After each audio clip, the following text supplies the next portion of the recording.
Good afternoon. Today marks the day that COVID restrictions have been loosened somewhat. We now have the opportunity to go indoors to a cafe, perhaps to a restaurant, or perhaps even to see a friend.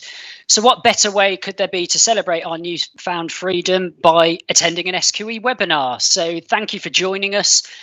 Today we're focusing on information for prospective SQE candidates.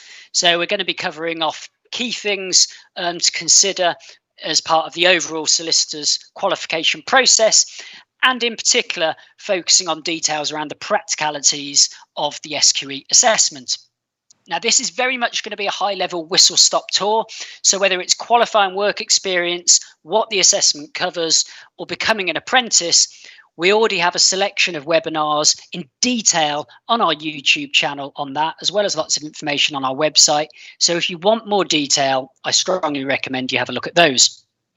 I hope everyone is doing well. I will just warn you, I do have builders outside my house. They're still working away and they're still playing music. So if you think there is a party going on in my house in the background, I wish there was, but no, the party's going on with the builders next door.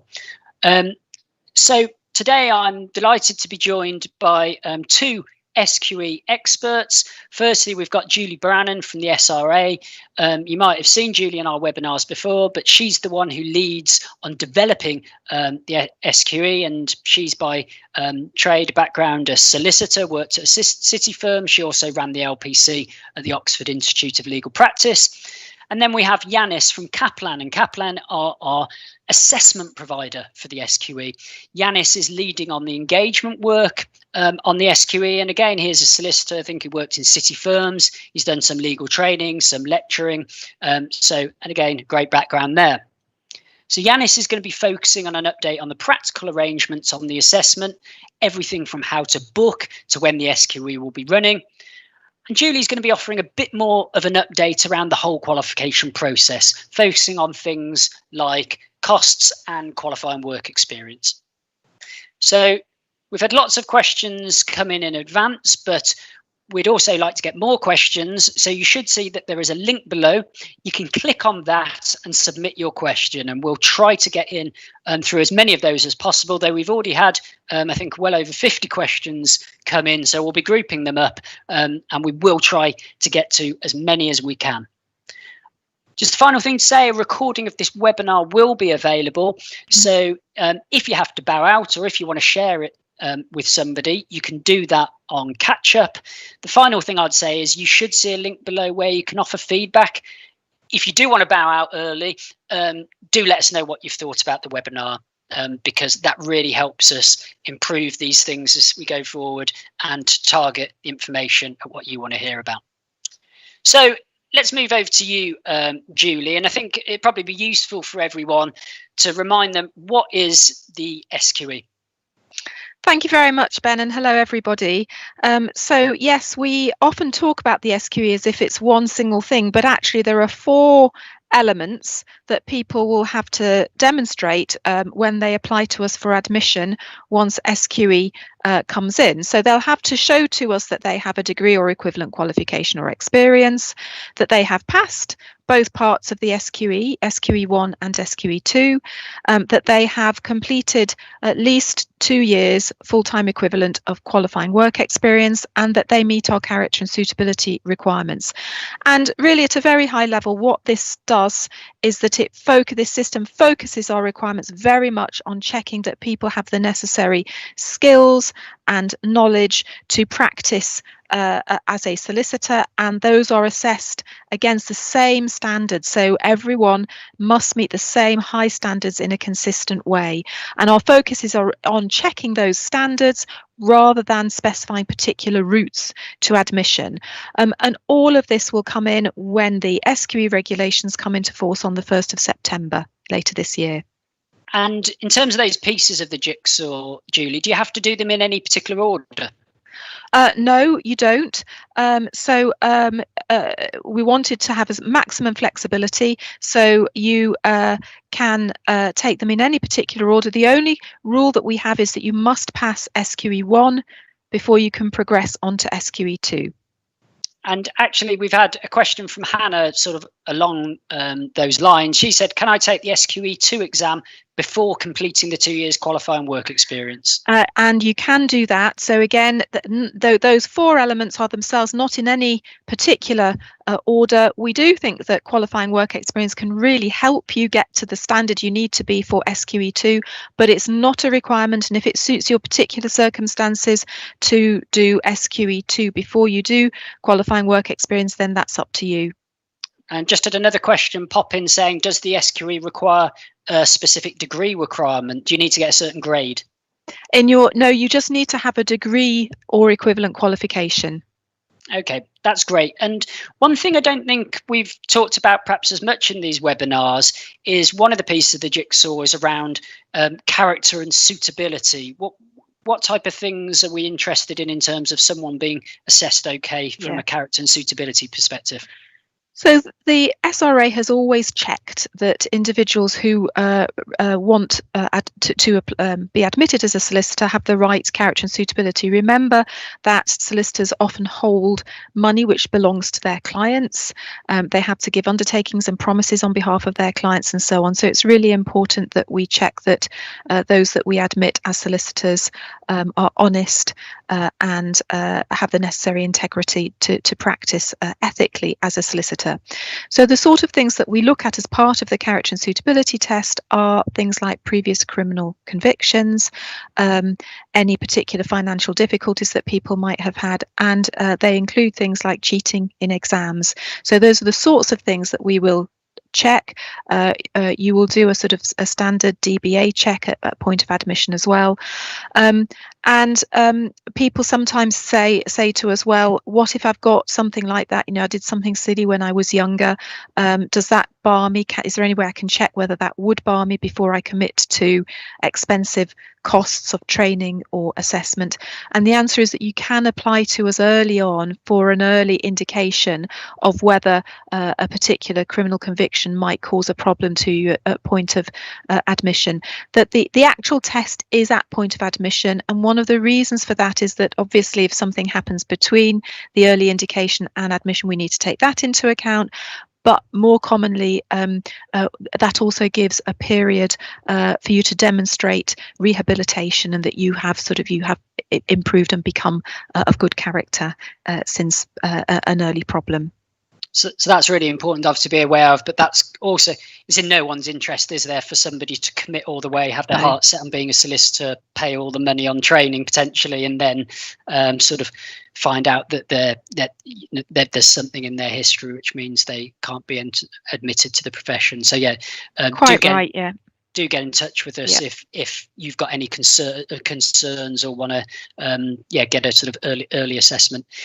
So let's move on we get quite a lot of questions around sort of options for training. The SQE does offer more flexibility, doesn't it, about how you train. Could you talk us through some of the options people could consider to sort of get through train for the SQE? Yeah, that's quite right.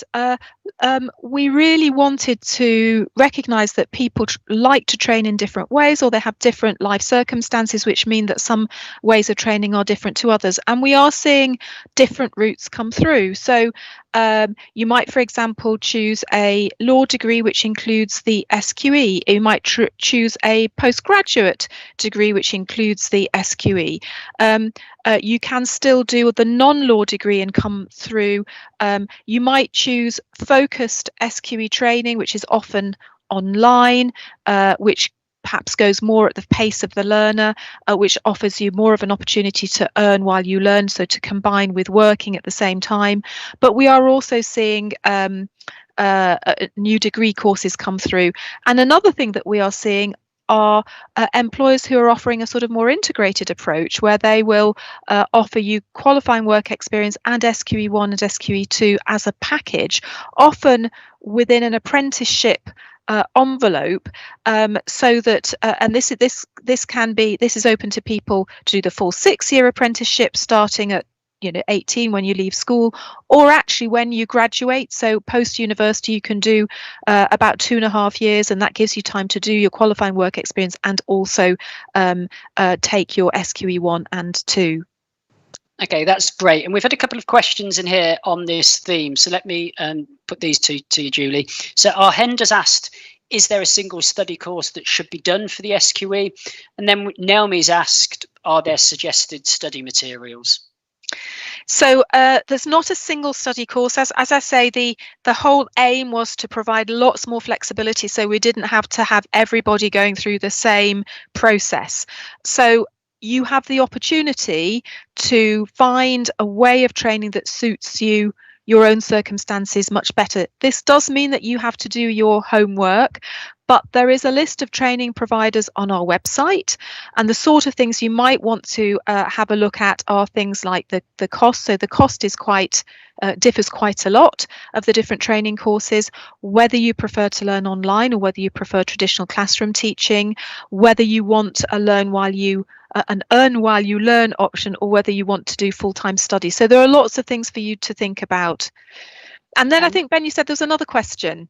Yeah, so Naomi asked about suggested study materials, which again, I don't know whether we would, there's different people out there who will be putting out information about the SQE, but we wouldn't recommend any study materials, would we?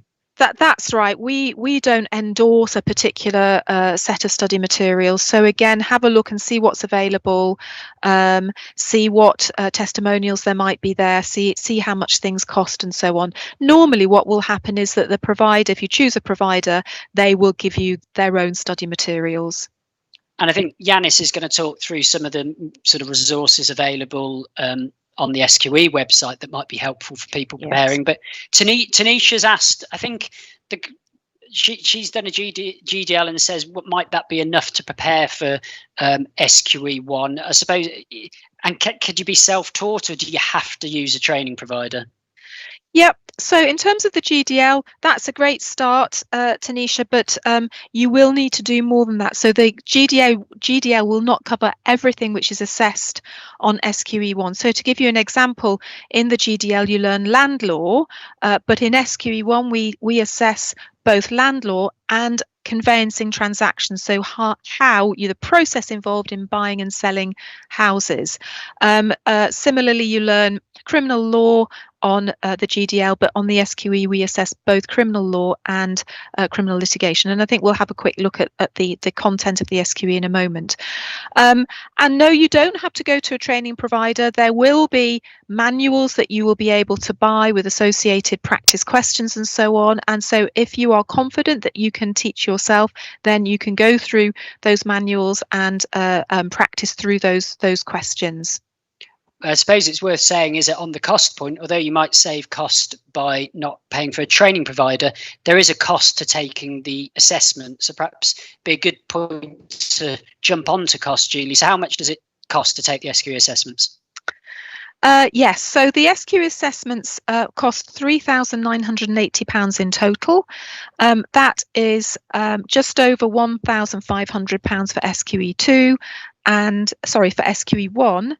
So that's 1,500 roughly for SQE 1 and just under 2,500 for SQE 2.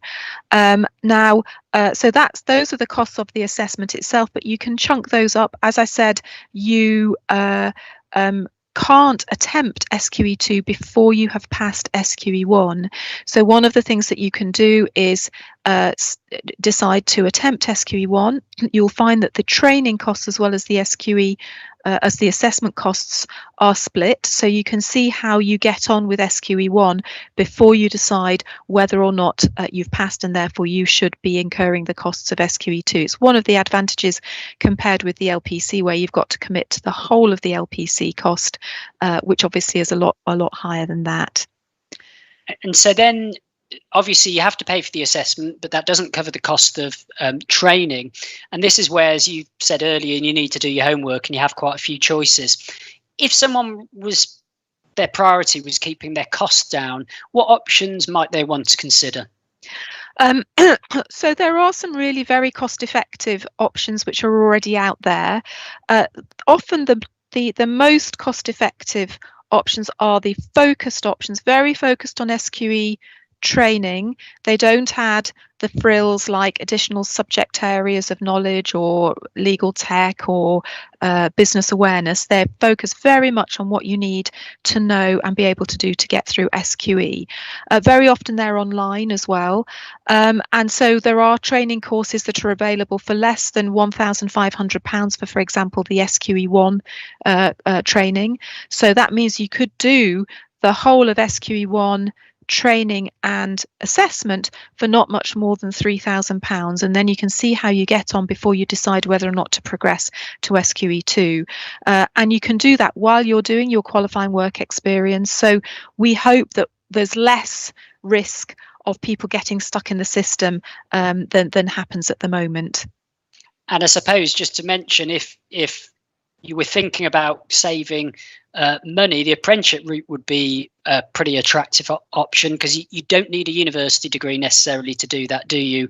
And you'll get your training paid for.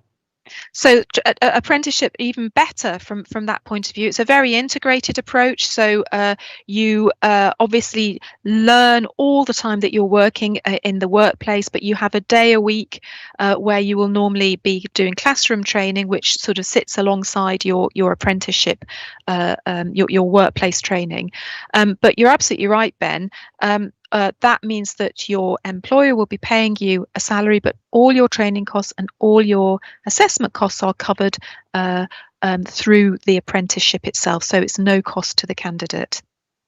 And so you mentioned some training providers, you potentially could do SQE1 for, not much more than £3,000 if you were paying for the assessment and then the training on top. What is the sort of range of costs that are out there in the training market? So, as I say, goes from about £3,000 at the lowest for SQE1 and SQE2 training, but up as far as about £16,000 at the moment if you want to do a full master's degree programme, which is taught traditionally, but which adds all those bells and whistles. So extra legal topics that might be suitable for the area of practice that you are aiming at, including legal tech and business awareness. So lots of extras thrown in there. So quite a big range of cost. So the key thing is really, when you're looking at training, see what is being offered for the price of the training, and see whether actually your main focus is getting through SQE, or whether actually you are attracted by some of the extra training which is covered in some of the wider courses. And we've got a question from Bijal, who's asked, is there financial aid or loans or support available for the SQE 1 or 2? So we've talked about the fact that there is support available through the apprenticeship route. There's lots of opportunity to earn while you learn. So for particularly some of the private providers who do online courses, have pay as you go model, so you can pay in monthly installments. Some of them have got access to loan, so private loans, so bank loans that you can take to fund your courses. So there are those sorts of funding routes available. Obviously, if you do a degree which incorporates SQE1, if it's an undergraduate degree, then that is included in your student loans, and similarly if you do a postgraduate degree, I think student loan funding is available to just over £11,000 for postgraduate courses, and we know there's at least one provider who is offering a master's program which is set at that at a level so that you can within £11,000 pay both your master's course and your SQE assessment. So you can use your postgraduate funding to pay for certainly for your training, and if it stretches that far, also for your assessment. Thanks, Julie. And I can see, thank you for people who are submitting questions. I can see quite a lot of questions coming in about resits, so we'll get to that later, I promise. But we've also got quite a lot of questions around sort of the LPC and choices around doing an LPC or the SQE, including when the cut-off date is for doing the LPC. Now, Julie, this is quite a complex area, isn't it? So I suppose, firstly, I'd strongly recommend is you want to look at the guidance on our website. But two, if this really sort of matters to you, Julie and myself actually did a webinar on this in December, which is on our YouTube channel, which goes into real detail on this. But Julie, in simple terms, at what point is the cutoff when people won't be able to do the LPC anymore and will have to do the SQE? So the main thing to say about this is that if you have started to train under the old route, then you can continue along that old route if you choose to do so. So you are the people who have a choice. You can choose to complete through an LPC and training contract, or you can choose the SQE. So what does that mean you started to train, and when does it, by when do you have to have started? For most people, what that means is that you've started either a qualifying law degree or a CPE. And this is a slight simplification. So as Ben says, please look at the detail on our website. But for most people, what that means is that you have to start your degree program, your QLD, your qualifying law degree, or your CPE by the end of this year. And for most people, that really means in September. So this coming academic year will, in most cases, be the last time you can start a qualifying law degree and or start a CPE. So if you are, for example, a second year non-law undergraduate, and you won't be graduating until summer 2022, and you want to then go on to do to convert to be a solicitor, you should proceed under the SQE route. You will still have to learn the sort of information which is covered in a CPE, but you can learn it through the new flexible ways of working, of learning. If you're still at school, if you're a year 12 student thinking about going to university, then by the time you've done your A-levels, which will be next summer, so summer 2022, you are likely going to be starting on a law degree that is not a qualifying law degree. So you too will be starting, you will need to qualify under the SQE. And if you are someone who's in the boat of you can go either way, you can do the LPC or the SQE, what might you want to be taking into account as to which choice you make? So it's looking as if there will be cheaper options under SQE. So first of all, obviously look at the cost of those options, bearing in mind, as you've heard from us a moment ago, that SQE costs of training and assessment are separate, so you've got to take both into account. Qualifying work experience is much more flexible than the old training contract, and the training for the assessment is also more flexible. So there are lots of options so far as the SQE is concerned. On the other hand, the LPC obviously is familiar. Firms have been recruiting people who've trained through it for many years, so they know what that is. The key thing, I think, is to go and talk to your law firms, see what the views, your target law firms, see what their views are, but recognise that as time goes on, more law firms will be taking more people through SQE than LPC.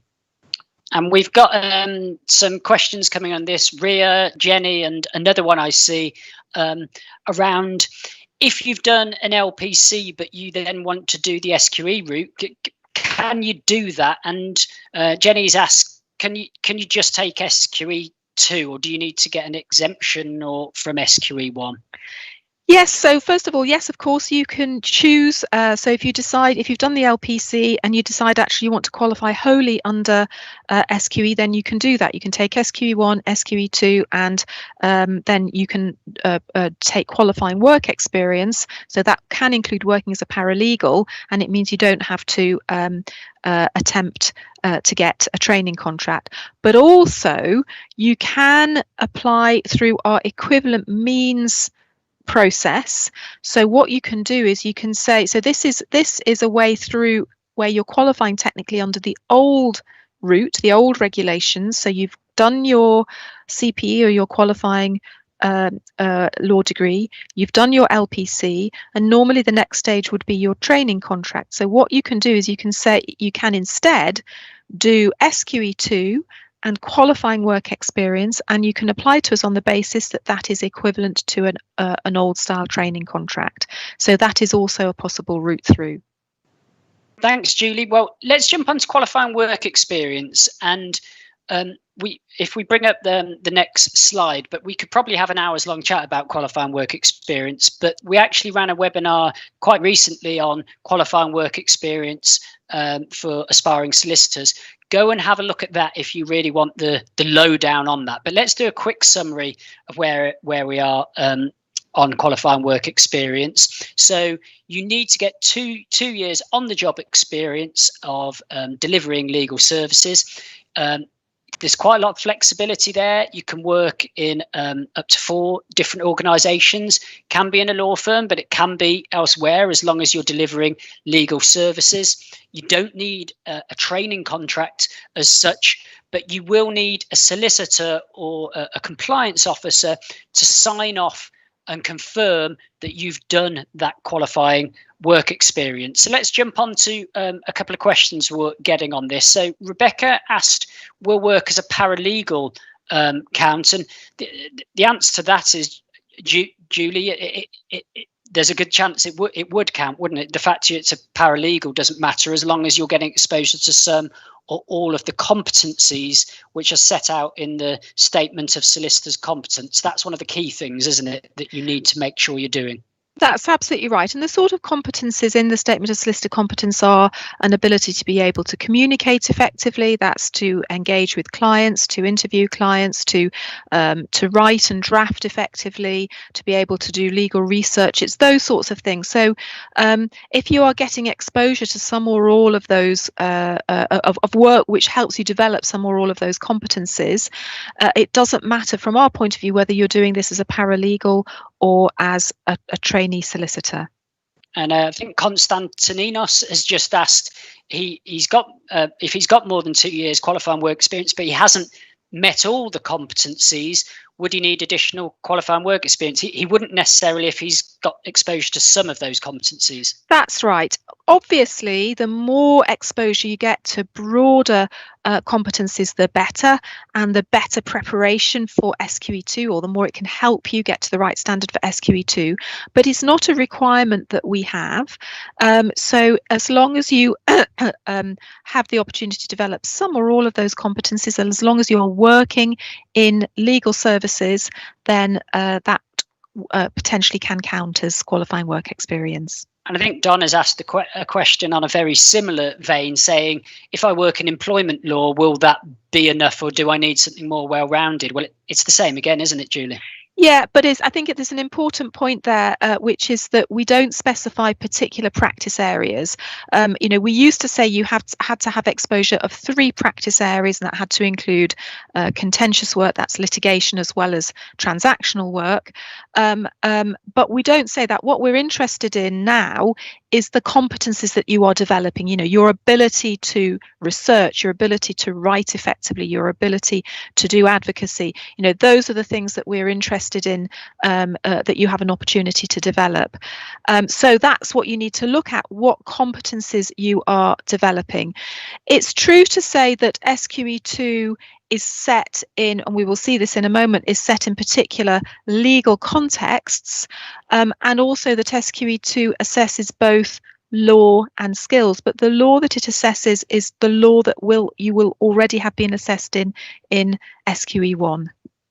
And Donna has also asked, who can sign off qualifying work experience? Well, we've said it can be a solicitor or compliance officer, but I suppose one of the key things, Julie, is there is a possibility that it might not be a solicitor working in that in the firm or organisation you've worked for. It could be a solicitor outside that organisation. Yes, it could be, but that solicitor must have direct knowledge of your work. So they must know, from their personal knowledge, for example, that you have worked in that organisation for the amount of time that you're claiming for. And secondly, they must be able to see what you have been doing. So that might be through your training log, or it might be through talking to your seat supervisor or supervisors. So they must have direct knowledge that you have indeed been doing work which has enabled you to develop your competencies, some or all of your competencies. Just had a question come in from Banky who said, can sort of overseas work experience count? And I think the answer to that is yes, but it has to be signed off by a solicitor from England and That's Wales. Correct. Yeah, absolutely right. So let's next question I wanted to ask, and we've had a question along these lines, is how should people record their qualifying work experience? There's a template out there, isn't there? But somebody's asked, do you need to submit that template when you make a submission to claim your qualifying work experience? Yeah, so we've got what we hope is a handy form on our website that can help you record what you have been doing. And that's a really useful thing for you to do. It helps demonstrate to your employer why it is you say you've had the opportunity to develop some or all of the competences. It helps you take stock of the quality of your work experience and whether you've got exposure to the right sort of tasks to help you develop. But we don't need to see that. The person signing off your QWE, should have a look at that and check that you've been doing the right sort of work. But we don't need to see that at the SRA. And can you claim qualifying work experience retrospectively? So something that you did a couple of years ago? There's no time limit on when qualifying work experience had to happen. We've already opened the system for people to be able to log their qualifying work experience with us. Obviously, the best thing to say is that it's simplest to go to get your qualifying work experience signed off before you leave a particular organisation. So you've got it there, you've got it confirmed, it's banked, and then you can move on to another organisation. It's trickier to have to go back some time afterwards and check whether the same people are still there who worked with you and so on and so forth. So the top tip is to get it signed off by your employer as you progress through qualifying work experience if you're doing it in more than one organisation. And I think we've got guidance on our websites targeted at aspiring solicitors to give them tips of how they might want to go about their qualifying work experience. And one of those big tips is having a conversation with your employer very early doors about what your expectation is of your period of work, but also if you have an expectation that you want this confirmed as qualifying work experience, make sure that your employer is aware of that. So what you're going to want to think about the quality of your qualifying work experience as well, aren't you, Julie? Very definitely. It's really important that you get a broad range of experience and also that you get exposure to how ethics are handled in a regulated profession. And that's both standard ethical processes. So firms will have processes for checking conflict of interest and for keeping things confidential, but also when you have ethical dilemmas. So it's really, really helpful for you to get exposure to some of the tricky ethical problems that can come up a firm's way. We're going to cover one more question on qualifying work experience before we move on, but Kindness has asked, does a foreign qualified lawyer need qualifying work experience? No, if you're a foreign qualified lawyer with practice rights, then you don't need to undertake qualifying work experience. And I suppose I've seen we've got a few questions from foreign qualified lawyers or people who have trained abroad, including places such as Mexico. What I'd recommend you do is we did a webinar for qualified lawyers and talking through exemptions and how that's going to work.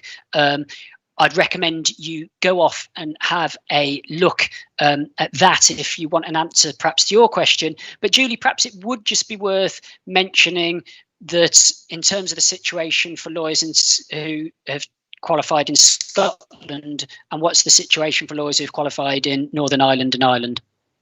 Yes, so qualified lawyers can apply for exemptions from the SQE. They apply for exemptions from SQE1 on the basis that their home qualification covers the content of the SQE and that the home system of law is not substantially different to English and Welsh law.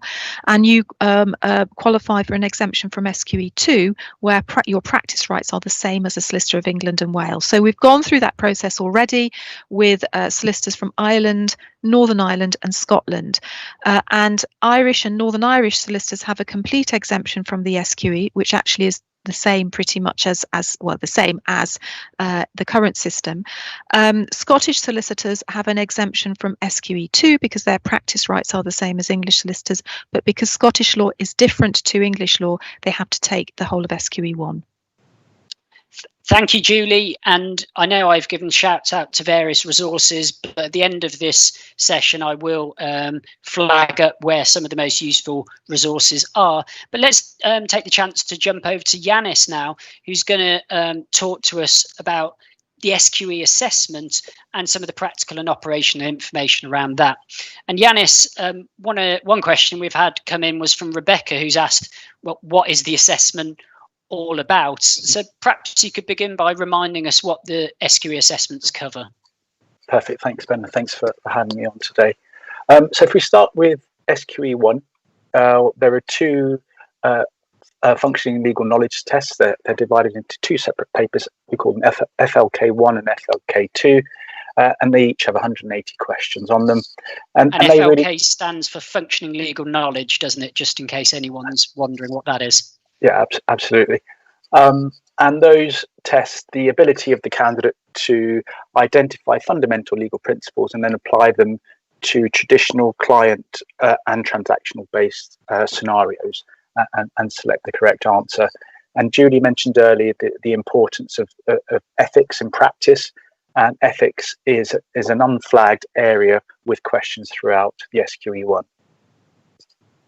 Okay, great. So in terms of those 360 questions, they cover various areas of law. Perhaps we could look on the next slide as to what areas of law are covered in SQE1. Yeah, that's perfect. So on the next slide, we can just see the division there between the first paper and the second paper with business, dispute resolution, contract, etc. in FLK1, and then you see the different subject areas within FLK2 divided into those two papers. And perhaps it might be useful, because we've been getting questions in about this.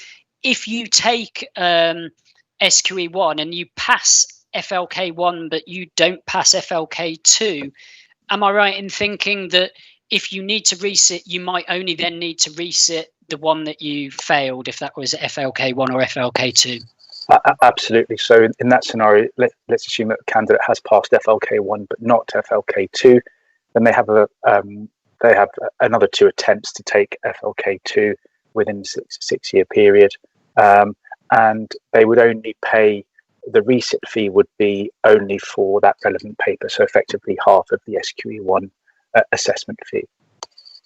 Thanks for that, Yanis. So let's move on to the next slide and remind ourselves what SQE2 covers. Okay, thank you. So SQE2 covers the practical legal skills assessments. And again, the slide very helpfully sets out some of the basics. So you've got reference to the fact that we have written and oral assessments, and these simulate real life tasks, transactions that a newly qualified solicitor would be expected to carry out in practice. And it says, as it says there, practical legal skills, but also the application of key legal principles. And as we said earlier, for SQE1 and for SQE2, there are unflagged ethics questions throughout the assessment. And again, the reason they're unflagged is because if you're working in a law firm or legal environment, you don't get people saying, here comes an ethics question, do you? Yeah. They just emerge organically. So let's move on to the breakdown of that on the next slide, where we can see the skills assessed. And it'd be useful, I think, if you pointed out which are the written ones and which are the sort of oral assessments when it comes to skills. Absolutely. So we have there on the slide the 6 skills assessments listed, and client interviewing and advocacy are the 2 that we will call the oral skills. And just to flag, however, I think that this is important, that with the client interviewing, there is also the completion of an attendance note that candidates do after the interview, which is a written attendance note, but we tend to call that an oral exam, just to help distinguish between those 2 elements, the client interviewing and the advocacy. And the other 4, the case and matter analysis, legal research, etc., are the written assessments. And as Julie mentioned earlier, we've got the different contexts in which they are assessed, so that the 5 different contexts are listed there. And there's no options there, are you? So you need to have your knowledge up to speed on those different areas of law.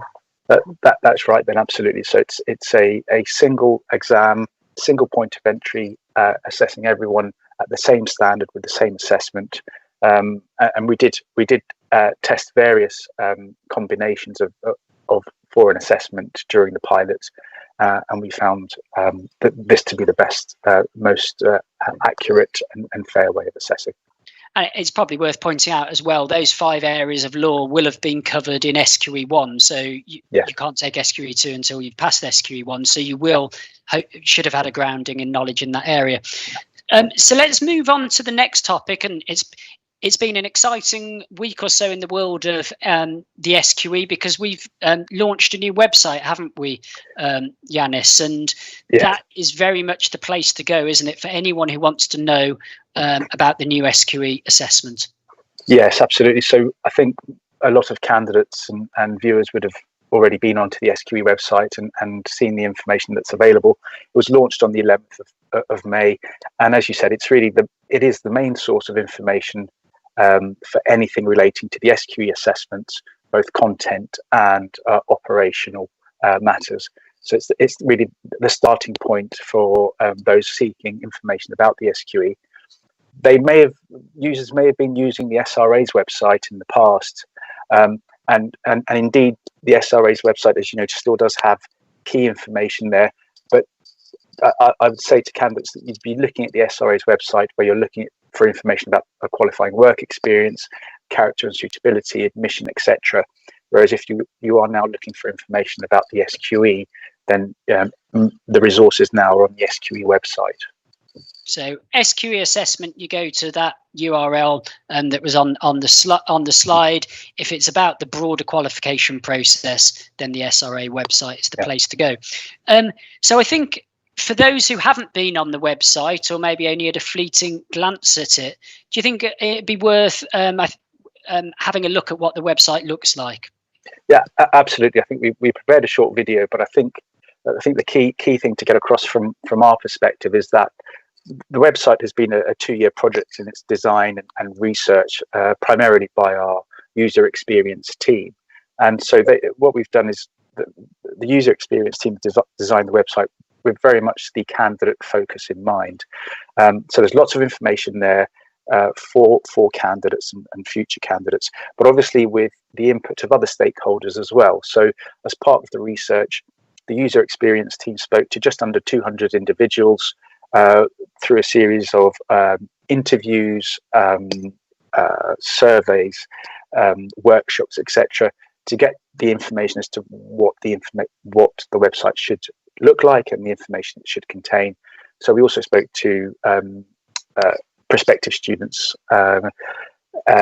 GDL students, postgraduates, law firms, training principals at law firms, different employers, training providers, careers advisors at universities, to help guide us in the design of the website.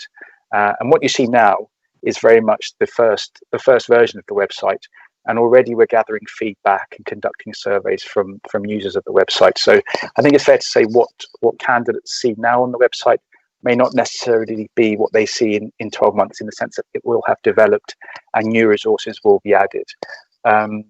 But I think probably, as you say, the best way is really to look at the website, and we prepared a short video earlier.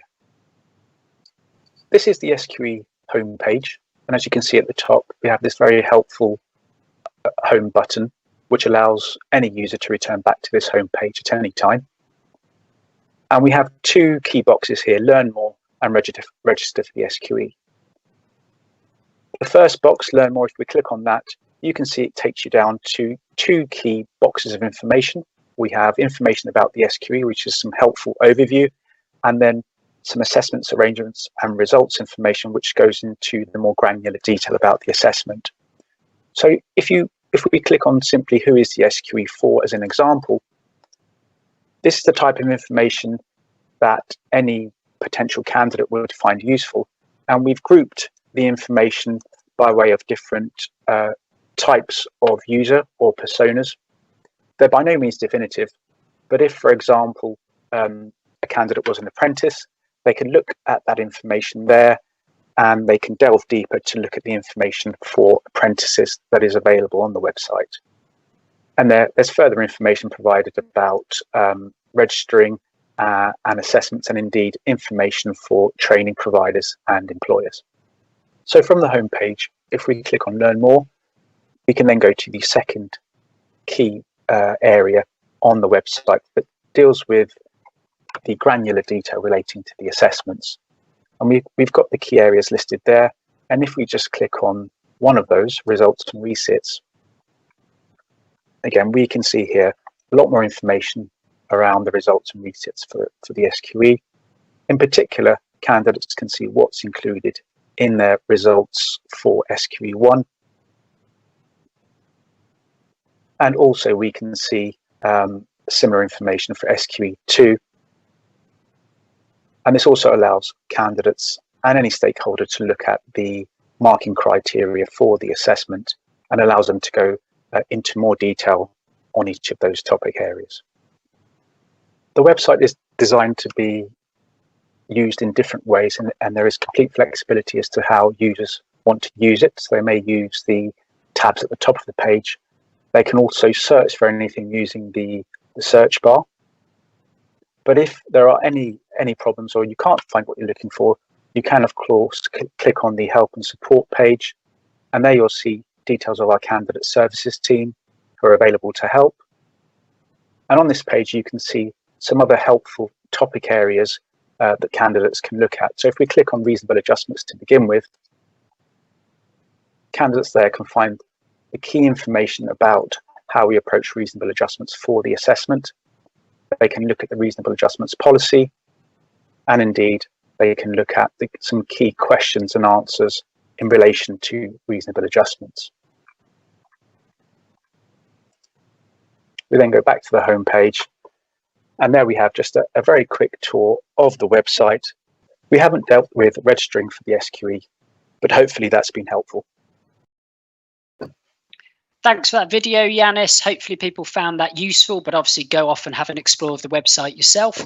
Yanis, perhaps do you want to pick up some other things that might be useful to signpost for people on the website? Yes, thanks, Ben. There were a few things I thought it's worth mentioning to candidates. So I tend to think of categorize the website as a candidate journey in terms of the information that's available. But of course, users will navigate the website as they would like. But if we start with information about what the SQE is, so that could be relevant for a candidate that maybe is undecided as to which route to qualification they currently want to take. So that tells them about the SQE. And then the next natural step would be preparation. So what key resources are there to help candidates, training providers, employers in terms of the preparation for the assessment? And of course, the key thing to note here is the assessment specifications for SQE1 and SQE2, and of course the sample questions which candidates can look at, and they're available on the website. Other things that candidates may want to know: the dates of the assessment, so when can we actually see it, and then we've got some other useful resources such as what to expect on the day of the assessment, so which we'll probably come back to a bit later on. So, what is the process? What can I expect to happen on the day of SQE1 or SQE2? So those would be the initial steps. And then on the next slide, going with my categorization, I'd be thinking about, fine, now what are the steps I need to take to actually sit the assessment? So how can I register? How can I book? And we'll come on to those shortly. The different payment methods. So how can a candidate pay for the assessments? And then the different policies that give me more information. So for example, the policy on reasonable adjustments, that could give a candidate information about how to apply for reasonable adjustments, and it will signpost them to the further guidance that we've provided. And then on the last step of that journey, what happens post-assessment? So how do I receive my results? How long will it be before I get my results? And then if I'm moving to SQE2, how do I go about booking having passed SQE1? So that's the minimum a very short kind of indication of a candidate journey using the information. But of course, it's also worth flagging the help and support page that gives information about our candidate services team who are there to help, and of course has references to other policies and other information which candidates will find useful. Thank you. So Yanis, perhaps it would be useful to now move on to registration and booking, because Miles has actually asked the question, when will registration and booking open? Okay, great. So absolutely. So registration is essentially the process by which candidates register for an SQE account. And it's absolutely fundamental because it's that process that gives the candidate their own unique candidate number and allows them to complete the other steps in their journey. So registration will open in early to mid-July. That's what we're planning for, with booking, assessment booking opening a few weeks later. So as I mentioned, it's an individual candidate account, and it must be created by the individual candidate. There are some steps that can't be completed by a candidate's training provider or their employer if they're a sponsored candidate. So we ask the candidates to do that themselves. They register for an account in the usual way. And the key thing here is that the candidate completes the pre-booking steps and the personal information that we ask for. So, for example, we would ask every candidate to complete the diversity survey, and we would ask them a question around exemptions. So this is the area where a candidate can apply for any exemptions they may be entitled to. And of course, we ask if the candidate will be requesting any reasonable adjustments. And again, this is the stage at which candidates can do that. So very much an individual thing, individual steps which must be undertaken by the candidate. So, and I think we'll come on to reasonable adjustment. We're getting a few questions about reasonable adjustments, so we'll come on to that in a moment. But Yanis, I imagine people can't currently register at the moment because that's not opened yet. But would you think it'd be useful to show people a sort of another little sneaky peek at what a registration process will look like? Absolutely, and as you said, this isn't possible yet. This step, the registration, will be possible from early to mid-July. But yes, I think well worth seeing the video. Next, we'll look at registering for an individual SQE account. Now, this function is not available as of today, but it will be soon, well in advance of candidates booking the SQE assessment. So we click on registering for the SQE, and you can see that you're asked for an email address. You submit that, and you should receive an email asking you to provide some basic information that one would expect when registering for this type of account. Candidates then click on Create My Account.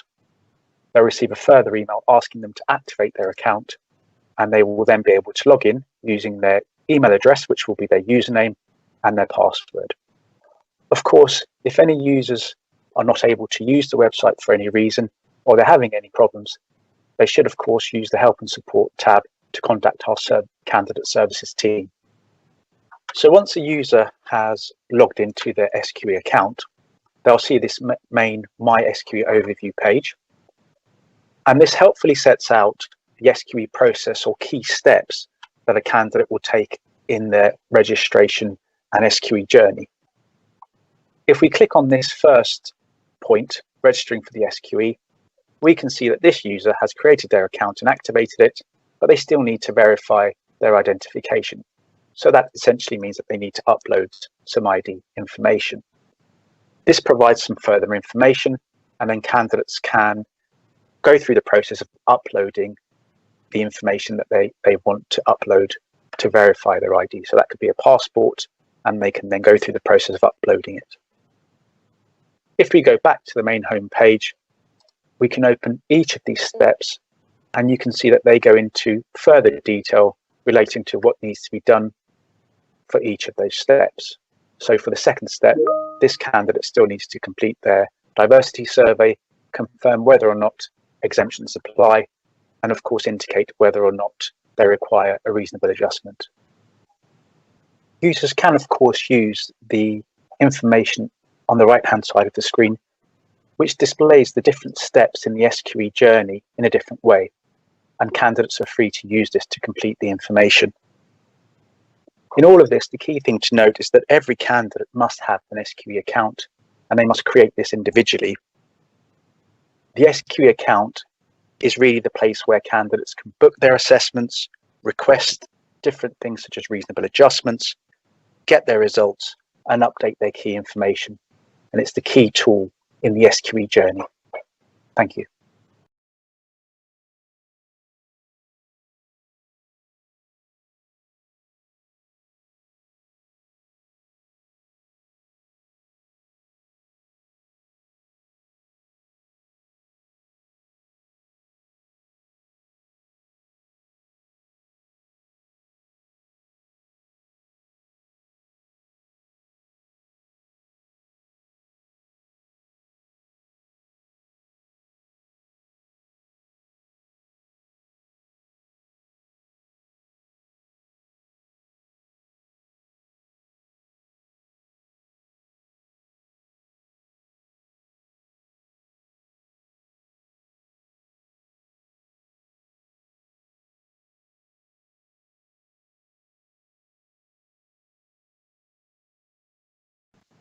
Thank you very much. So just staying on the theme of registration and booking, just to flag again that bookings for SQE1 in November will open later in July. So we'll have registration first, and then a few weeks later, bookings will open for assessments. And we'll alert the market, we'll let candidates know when registration and bookings are open via the website and various social media channels. And we've just had a question come in from Daniela Yanis, that is there a deadline by which you need to register for SQE1? And I presume Daniela means the November assessment for SQE1. Yeah. So I think the key date to talk about is the booking deadline. So you have to, once bookings are open, it will be stated exactly what the booking deadline is. So the deadline for booking your assessment. So what you would need to have done is registered in time to allow you to book. That's the key thing to note there. If you haven't registered and then haven't made the booking before the deadline, then you won't be able to set SQE1. So I think that the key message is when registration opens in early to mid-July, that's the time to go on, register, make sure you don't have any issues with that, and then you're ready to actually book your assessment when bookings open later in July.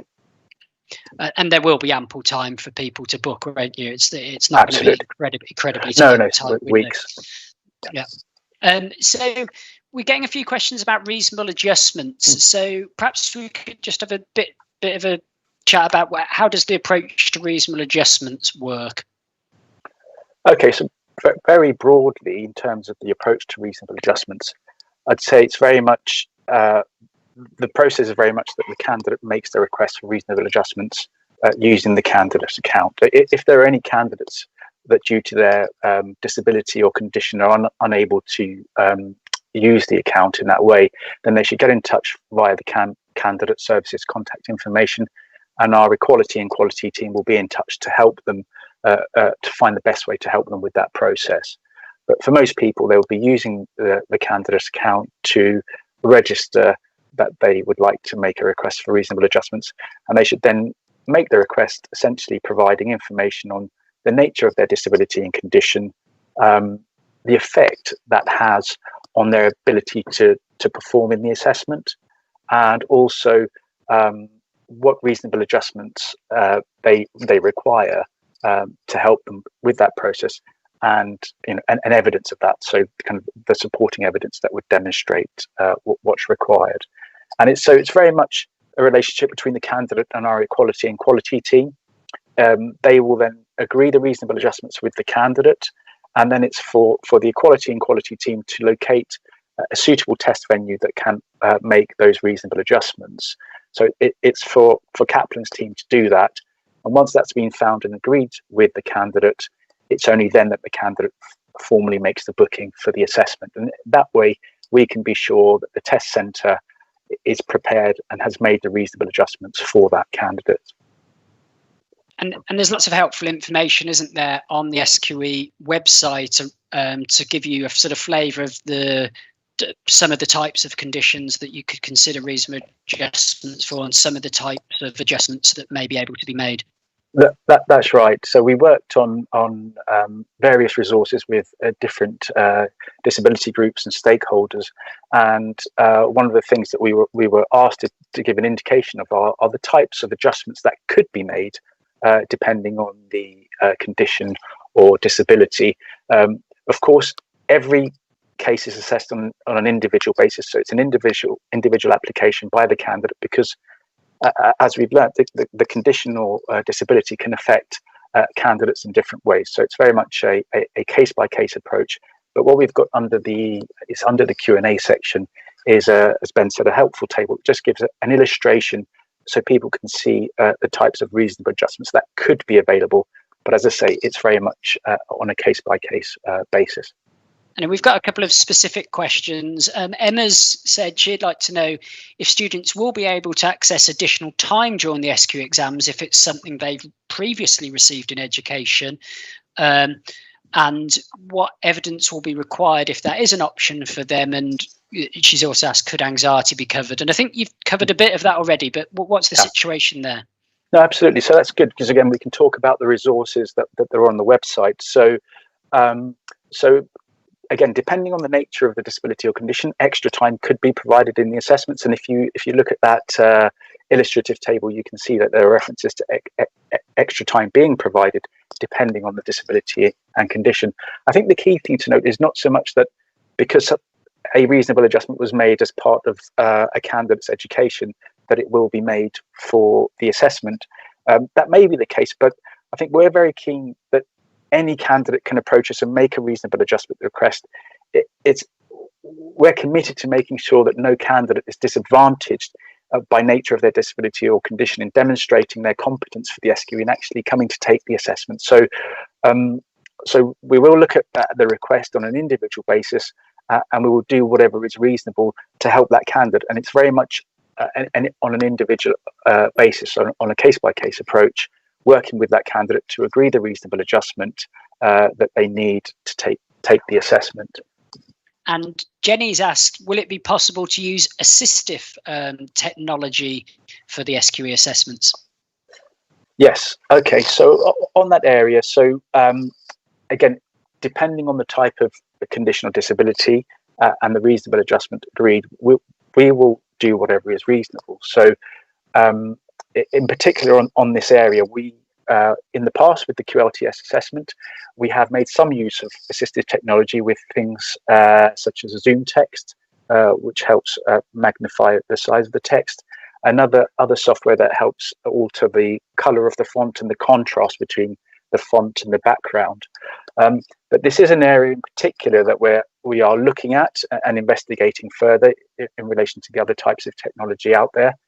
So we're working on that, and I think the key thing to note here is that we understand the nature of making these kind of proactive adjustments. So once we have further information, not just in the area of assistive technology, but other conditions and other disabilities and other reasonable adjustments that could be offered, then we can add those to the guidance. For example, that table that we talked about earlier, that the guidance of the types of reasonable adjustments that could be made. So it's an area we are looking at and investigating. And of course, we will be consulting and liaising with candidates that have reasonable adjustments, asking questions in our candidate feedback survey, and we'll continue to work with stakeholders on this area. Thank you, Yanis. Now, let's jump back into the slides because we've got a bit of content to get through, but I want to make sure we've still got some time left at the end for questions. So let's go back to the slide around booking for candidates, and in particular, money matters to everyone. So how do you pay for an exam? Yeah, absolutely. So it's a very, very important area. So once a candidate has selected the test centre that they want to sit at, the booking is only complete once payment has been made. So candidates can pay by card, and that's a fairly straightforward process that most candidates are familiar with. But they could also have a prepaid voucher. So they could actually purchase a prepaid voucher themselves, or perhaps an employer or training provider may have provided them with a prepaid voucher, and that has a unique code, and they can use that to actually complete their booking and pay for their assessment. And then the other way to mention is that a third party, typically a training provider or an employer, could actually make the booking and complete the payment themselves on behalf of their candidate. So it could be, for instance, a training provider that has a solicitor apprentice would use this route. But I think what we'll find is that most third parties may be looking to bulk purchase a number of prepaid vouchers and then provide those to their candidates. So on this particular area in particular, I think it's worth mentioning for solicitor apprentices, they should not be paying directly for any assessment due to the nature of the ESFA rules and conditions. So they may be that their training provider is doing that on their behalf, or it may be that they are provided with a prepaid voucher, which is absolutely fine. And so I think one of the key points here is whatever way you're paying, you'll need to register a candidate account first. And I think we've also had a question, do you have to pay at the same time as you book? You do, don't you, Yanis? Essentially, that's right. Yeah, that is by making that payment. That's the way to make sure that your space is complete, and that's how your booking is complete. So there's no IOUs going in. So let's move on to the next slide, and a little bit about what's going to happen on the day of an assessment, paint a little picture of what it might look like for a candidate turning up at an assessment centre. Absolutely. So yeah, again, vital importance. And again, this is a screenshot taken directly from the SQE website. So I would urge everyone to look here. I would always say to everyone, check the travel arrangements before you travel. And then, of course, you should check the information that you've been provided with in advance. And this screenshot gives you an indication of the type of information you'll have in advance of the assessment. And then when you arrive at the assessment centre, you should expect to be asked to see your identification. So definitely bring that with you. And then there may be a quick security check, and candidates will be asked to put their personal belongings in a locker. For SQE1, because candidates will take the assessment at Pearson test centres, and it's a computer-based assessment, so obviously they can expect to be using a computer. And once they've completed the booking in process, then they can sit down and there'll be a short tutorial explaining how the assessment works before they then start the assessment itself. Okay, that's great. Let's move on to the next slide, and I think we can go through these ones fairly swiftly, but could you remind people when the assessment dates are? And that'll be up on the next slide. Yes, that's right. So just a quick summary of the assessment dates. We had these have been published on the they were published on the SRA's website, and now they're on the SQE website. So SQE1 takes place on the 8th and the 11th. So we have the first paper on the 8th of November and functioning legal knowledge 2 on the 11th of November. And for SQE2, we have the first sitting next year in April 2022. And you can see there the date of the written elements of the assessment. We have 2 sittings to ensure capacity for the oral sittings, 19th to the 20th and 21st to the 22nd. So if we move on to the next slide, shall we have a look at what's the pattern sort of over the longer term for SQE1? Yeah, so this is something that we've been working on for a while now, but most recently we consulted following the SQE conference in December.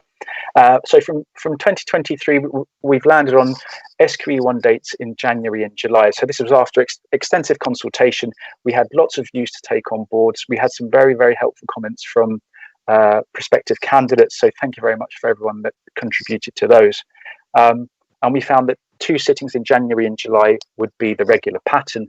But of course, we will continue to monitor demand for introducing additional sittings. And they'll be introduced as appropriate, subject to demand, and that could be in the month of April or October. Great. Shall we move on to SQE2? Yeah, SQE2 again. We can start by reference to the regular pattern starting from 2023. We've got 2 sittings in 2023 in April and July, and that will rise to 4 in 2024 with the addition of a January sitting. And ultimately, we think we'll get to 4 sittings relatively quickly, again, when appropriate and subject to demand. But again, this is just a capacity issue with the oral sittings in particular, that we fully expect to move up to 4 sittings relatively soon. That's great. And if we move on to the next slide, some people might be wondering, can I take SQE1 in November, and then will I have time to get my results and then take SQE2 shortly after in April? Because it's quite a tight turnaround. Will that be possible? Yes, absolutely. So again, during the consultation, it became very evident that the candidate journey and allowing a candidate that passes SQE1 to move directly to the next available sitting of SQE2 was very important to lots of candidates. Of course, candidates don't necessarily need to follow that journey. They may decide to take SQE1 and then leave a longer period of time between SQE1 and SQE2. But it's really for us to allow that candidate journey. So there will be time for that to happen. Initially, with the results being released, that booking window may not be extremely long. But as over time, as we refine our processes, then we would hope to make that a much more efficient process. So that is absolutely right. That candidate journey will be allowed. And the other key thing to note here is, again, we did hear concerns around making sure that candidates had enough notice of the assessment dates. So assessment dates will be published 12 months in advance. But if we were to add a new assessment window in light of demand, we will make that known 18 months in advance. So that will be helpful for candidates who are planning their candidate journey and their career paths as well, but also for training providers and employers. So then, if you've taken the exam, what the expected turnaround of the timing results?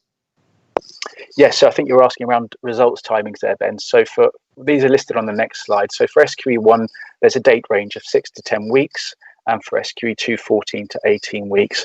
And we've indicated a range there to take into account things such as public holidays, or if the results window falls, for example, during the period of Christmas. So, of course, for the first sitting of SQE1 in November, the results window does include Christmas.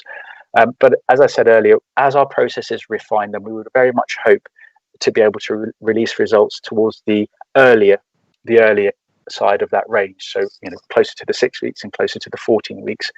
And as you can imagine, we've got the first sittings coming up. So again, as the SQE develops and as our processes develop, then we'd hope to move to the shorter results periods there. And could you remind us, Yanis, what are the venues that people can take these assessments at? So perhaps if we start with SQE1 and also the SQE2 written assessment, what are the options on venues there? Absolutely. So with SQE1 and the written elements of SQE2, they will be taking place at Pearson VUE test centres in the UK and internationally. So that's because of the nature of the online assessments using the computers. So there's a wide network of test centres that will be available, and they will be seen when the candidate comes to book their assessment. For the oral assessments for SQE2, these will be in 3 cities. We have London, Manchester and Cardiff. We haven't got exact details of all of the venues yet, the exact address. We're very close to announcing those, and they will be on the SQE website when they're available. But initially in those 3 cities, and then gradually increasing over time to 5 venues as demand requires.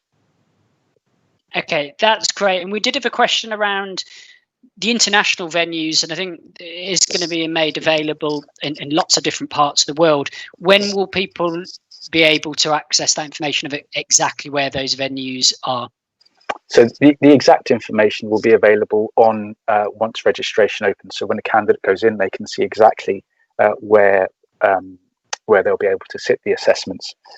So that's at the moment, that's when candidates will see the exact locations. Okay, that's brilliant. That's been a really useful discussion, Yanis. I'm aware we've got about 15 minutes or so left, and I want to try and get through as many questions as possible. Matt, if I could just ask you to bring up the next slide, which flags up some helpful resources. That's help to go for help and support. That's the SQE website page. That's the new SQE website we launched this week. And then if we just move on to the next slide, I just wanted to flag up, there is a range of useful sort of links or information for people. If you look at the next slide, when that comes up, you can see there's the SRA website, there's the SQE website, but also do follow us on Career in Law, which is on Instagram and Facebook, which has lots of helpful information for aspiring solicitors who might be thinking about their sort of choices for qualification, and that gives it you in a nice, easily accessible way. So we've had quite a few questions in, so I'm going to give Yanis a chance to pause for breath, and perhaps I come to you first, Julie, seeing as you've had I don't know whether you've had a rest, but at least you haven't been working your voice quite so much in the last half an hour. So first off, we've got a question from Harriet, who says, you mentioned that you can have a degree or equivalent work experience. What is your criteria for work experience that's equivalent to a degree? Yeah, thanks, Ben, and hello again, everybody. So a UK degree is a level 6 qualification, and there are a series of frameworks, qualification frameworks that level qualifications at different points. So level 6 is the magic level for a degree qualification. So other qualifications which are equivalent need to be set at the same level. Most qualifications that are taken in the UK, it will be clear what their level is. They will have been levelled, and you'll be able to find out from your qualification what that is. For overseas qualifications, there is an organisation that you can go to get something called a statement of comparability. It's called UK ENIC. And that's where you will need to go to get, as I say, a statement of comparability that your international qualification is set at level 6, and if it's equivalent experience as opposed to an equivalent qualification, then we will assess it. So you should put in details of your experience to us. Again, it's got to be equivalent to a level 6 degree qualification, but we will assess that on a case-by-case basis. Thanks, Gillian. We've had a question from Victoria, and it comes back to an issue we were discussing earlier, that for the SQE practical assessment that tests both skills and knowledge, if it's one area of law, such as conveyancing. Sorry, have you lost me? Sorry, yes, I just slightly lost you there. Can you repeat again? Yeah, I'll repeat the question. Apologies for the audience. How do you get experience across all ranges of law if you're just doing work in one area, such as conveyancing, to help you pass SQE2? Yeah, so we did touch on this earlier, and the critical thing is to make sure that your experience covers as wide as possible in terms of the competencies, so that you are doing a bit of research, you're doing a bit of advocacy, you're doing a bit of interviewing, and some writing and drafting of documents. So try to get as broad an experience in terms of the competencies that you are developing. But it's also true that those competencies will be applied a bit differently from area to area. The number of things that you can do, you could move from one employer to another employer. You could go and see if you can get experience through volunteering in a law clinic, or you could ask for a secondment to a different firm.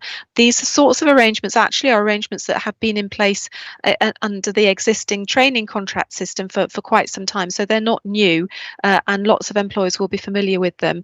And the other thing is that you might want to prepare for SQE2 through a combination of your qualifying work experience and some top-up training, classroom training. So you revise the legal areas which are assessed through SQE2, and you get an opportunity to practice those skills that you have perhaps developed through working in conveyancing, and you get to practice how they might apply in a different context. Thank you. And we've got a question from Sana. She said, will the SQE be equally valued and accepted by law firms? And she sort of asked, she's worried perhaps there might be bias against SQE candidates versus people who went the LPC route. Yeah, so what I would say is what we're already picking up is that people are already moving to SQE. So the city firms, a group of city firms, for example, have already announced that their SQE training programs that they are going to be starting, I think, in September 2022. And we're also seeing some smaller firms and the big accounting firms set up these new integrated ways of training through this combination of workplace experience and SQE1 and SQE2 focused training. So we are seeing some training organisations already moving. The most important thing to say is that remember that SQE has already been very, very carefully tested and piloted. It took us 2 years. We had, I think, Ben, it was about 500 candidates, didn't we, testing it across both of those 2 assessments. And we looked very, very carefully at the results from that to check that it worked, to check where it needed tweaking and refining. We went out with those results to experts to get their input in it. So it's been very, very carefully pulled together, and it has already been really thoroughly tried and tested. Thank you, Julie. Now Yanis has had, I'm sure he's had a coffee and a custard cream in those 3 minutes that he's not been speaking for, so we can jump back to you. We had as I said, we had quite a few questions about resits, and you did cover off a bit, for instance, if you didn't pass one aspect of the FLK and SQE1, but we've had a couple more questions. One is, how many resits can you do? And the second follow-up to that is, are resits the same price as the original sittings? Okay, so it's 3 attempts within 6 years. So there'll be the first attempt, and then you'll have another 2 attempts within that 6-year period for the relevant exam. And in terms of the cost, if we give an example of, say, SQE1, if a candidate passes FLK1 but has failed FLK2, they will only pay the resit fee for FLK2, so it will be half of the SQE1 fee effectively. But for SQE2, if a candidate fails that, when they come to resit, they need to pay the full SQE2 fee again to resit the assessment. Okay, that's great. And another question we've had from Krishna: how many marks will I need to obtain to qualify through passing the SQE? And a couple of other people have actually asked, what will the pass mark be? Yeah, no, it's helpful to ask that question just to help clarify that there is no fixed pass mark for SQE1 and for SQE2. The idea is that the pass mark is set to reflect the difficulty or the correct level from one sitting to the next. So in broad terms, we can talk very generally, exam questions will be and can be different between different sittings. So the pass mark needs to accurately reflect the correct standard for that sitting.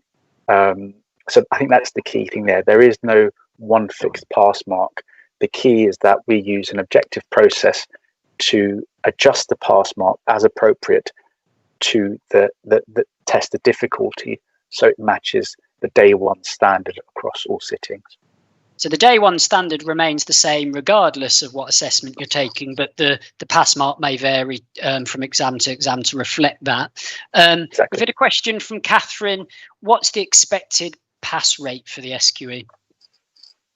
Right, okay, so again, a good question, because it helps just clarify that there is no set pass rate. So if somebody is thinking that there's a quota or a certain number that must pass or must fail, that's not the case. The key thing to note here is about demonstrating competency, demonstrating that newly qualified day one competency of a newly qualified solicitor. And if you meet that competency standard, then you will pass. Great. And Tanvir has asked, will you be releasing more sample questions for SQE1? Yeah, so we can expect more sample questions for SQE1 to be released over time, but not in the immediate future. But there may well be an additional question just to help clarify the area of EU law in relation to Brexit that we're looking at. Okay, and just to clarify one point around getting the test locations, can you see the test locations when you register, or is it when you're trying to book and when booking's opened? Yeah, so it's when booking's open. So that will be the time, at the point when you come to book your assessment, you will have full view of the test centres which are available for the SQE. So that's at the point of booking. Okay, and Macy's asked the question: for those who are sitting the exam overseas, will each session be held at the same time in different time zones? So that's a great question. So the starting times will be coordinated across the world, and so that will occur, and candidates can see their starting time in their local area when they come to book, so that they will have a clear indication of when the assessment will start in their local area where they're sitting. Okay, that's great. And Madison's asked, will candidates have access to a calendar during the SQE1 exams, for instance, if they needed to work out a service date? And also they've asked, will candidates have access to a calculator? Yeah, no, great question. So for SQE1, well, for across the board with SQE, you are provided with the appropriate equipment and tools that you would need to answer any questions. So for SQE1, if a calendar is required, it will be provided. And on the point of the calculator, yes, you are provided for SQE1 with an online calculator that you can use. And indeed, you are provided with the calculator for every element of the SQE assessments. And another question we've had is, could you do the SQE2 written and oral sittings in separate assessment windows? So if remember, there's the written assessment that you can do at a test centre sort of in lots of different places, but then the oral assessments are only in sort of 3 venues in the UK at the moment. Can you split that up and do that in different sittings? No. Windows, sorry. No. So that's not possible. So the SQE2 is treated as one we call exam occasion, and the pass mark is set for the entire exam, and it's based on the difficulty of all of those exam questions, and the assessor judgments then feed into that standard setting process. So it's about setting the fair pass mark, and it's about the accuracy of that. And for an exam of this nature, it'd be quite unusual to have that division. So it's about fairness to everyone. So we wouldn't want to split it up to allow some people to take it across different windows. It's much more normal, and it's fairer, and it helps standardize, where we have everyone taking the assessment within that same assessment window. And I think some people have asked questions about if they're travelling to an assessment, and obviously in a world of COVID uncertainty, what do they happen if, for example, they can't travel? I suppose in that instance, Yanis, we couldn't answer specific detailed questions here. It would depend on, 1, the individual circumstances, and 2, actually where we are in terms of a COVID world. Fingers crossed we'll be getting in a better and better place. But if you're in that situation, the best thing to do is probably to get in touch with the candidate services team, isn't it? Explain your situation, and then you can have a dialogue. That's right. Yeah, I think that's the best way. And just to flag, all being well in our current global environment, the assessments, the written and the oral assessments, do provide for a period of days to allow candidates to travel. So they may well be able to take their written assessment in their home city, if that's abroad, and then travel to take the oral assessment. But I completely understand there's the issues with COVID that may make that difficult. Okay, that's great. Julie, perhaps I could come back to you with a couple of questions. We've had someone who's asked, how does the SQE differ from the QLTS? And for those who don't know, that's the Qualified Lawyers Transfer Scheme, which is often what qualified or foreign lawyers take in order to qualify in England and Wales as a solicitor. So what's the difference? Broadly speaking, both QLTS and SQE cover the same ground, but they do so slightly differently. So the MCT, which is the multiple choice test, the equivalent of SQE1, assesses only the academic subjects and things like solicitors' accounts and ethics and so on. But the procedural subjects like conveyancing, civil litigation, criminal litigation and so on, they are assessed through the OSCE, which is the equivalent of SQE2. Now, what we do in SQE is that all of that knowledge is assessed through SQE1, and we assess skills through SQE2. But having said that, we assess skills through SQE2, which is correct. Of course, part of the skill of getting drafting a competent letter of advice to a client is not just that it's beautifully written, but that you've got the law right. So we have to make sure that the law is correctly stated, as well as that the letter is written clearly, accurately, precisely, and so on. And we've had another question come in, and Julie, I imagine you're not going to be able to go into sort of provide a definitive answer on this, but someone's asked about the character and suitability test. Would a lapsed criminal record bar candidates? Yes, so there is guidance on our website about this, and it's quite technical in terms of when, if you have you've got a lapsed conviction and it's under the Rehabilitation of Offenders Act, whether that still means you have to declare it to us. So I think my advice would be, check out the technical details on our website and you will find some guidance there. And it's probably emphasising that point, isn't it? It'd be better to investigate that now early and get in touch with us than just to leave that. And there's about one other thing on qualifying work experience. We've had some general questions around, does it have to be client-facing legal services, Julie, or if you're working in-house in a legal team or some other area doing, say, legal research, but you're not doing client-facing legal services, is that likely to count as qualifying work experience or not? Yep. Certainly working in-house can certainly count as qualifying work experience, and of course in that context your client is your employer, is the organisation for whom you are working, so where the in-house legal team will be offering legal advice to that organisation. So that certainly will count as qualifying work experience. It has to be the provision of legal services. So if you're not involved in the provision of legal services, if you're doing marketing or if you're doing a finance job and so on, then that work would not count as qualifying work experience. And similarly, it couldn't be simulated, could it? So you couldn't be working at a pretend law firm at university where you pretend to deliver legal services. It has to be, for want of a word, I hate the phrase, in the real world, but in the real world, so to speak. That's quite right. That's a good point to pick up.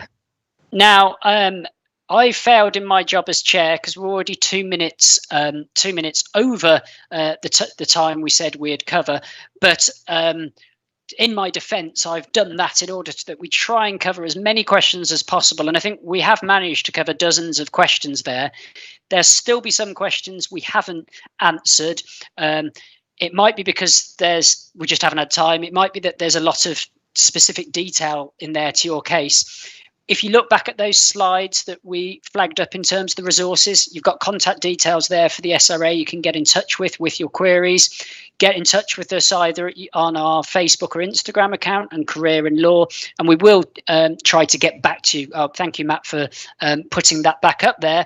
But otherwise, I think we've covered a load of ground there, but I think it's been useful, but I may be deluded. So we'd love to know what you think. So there's a link below there where you can click through to feedback, and we'd love to hear what you've thought about this webinar. It'll only take you a couple of minutes, and that will really help us understand what you want to know, whether we're providing the right information or whether there's more information you'd like us to cover, and then we consider that.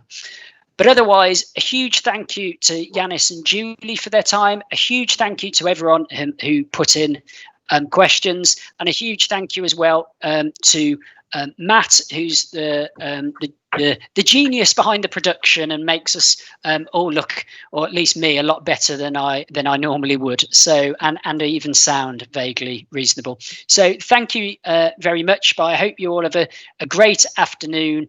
And if you are thinking of taking the SQE, good luck whenever you get there.